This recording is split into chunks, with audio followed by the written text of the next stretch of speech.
Ispijanje špricera, tačnije takmičenje u ovom nazovi sportu, posebno je privuklo pažnju mnogobrojne publike. Učesnicima, a njih je bilo 15, prvo su predstavljena pravila, a potom se krenulo u ispijanje špricera.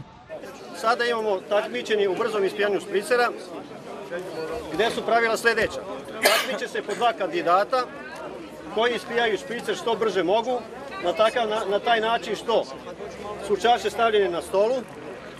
Na moj znak 3, 2, 1 sad, oni uzimaju čaše, znači ne saginju se, nego znači stoje u uspravnom položaju, popiju špricer i kad popiju špricer vrate praznu čašu nazad. Ko prvi vrati čašu nazad, taj pobednik ide u sledeći, naravno praznu čašu, ide u sledeći krug. Pobednici će dobiti na kraju kao nagradu vino od Udruženja vinara. Koji su prvi takmičari? Mitić, Srbislav i Pečić. Evo, takmičari su spremni. Takmičari su spremni. 3, 2, 1, sad!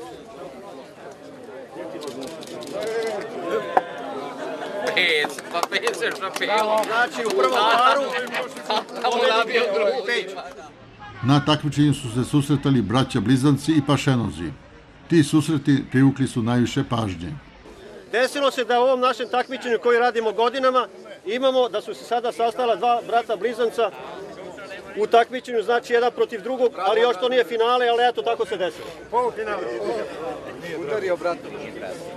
Tako da vidjet ćemo ko će biti bolji, da li stariji ili mlađi.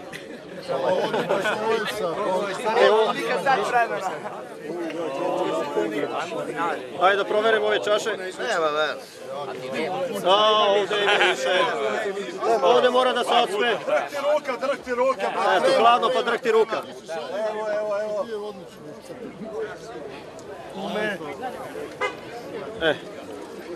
Ili hoćete malo da se osvežite sad?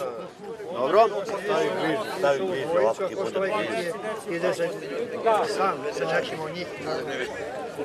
Takmičar, jeste spremni? Ili imate tremu? Nemate tremu, dobro. Ajde na moj znak, znači 3, 2, 1, sad! Čiko! Ko je pobedio? Stariji je mlađi? Evo, stariji je pobedio. Bilo je i nerešenih ishoda.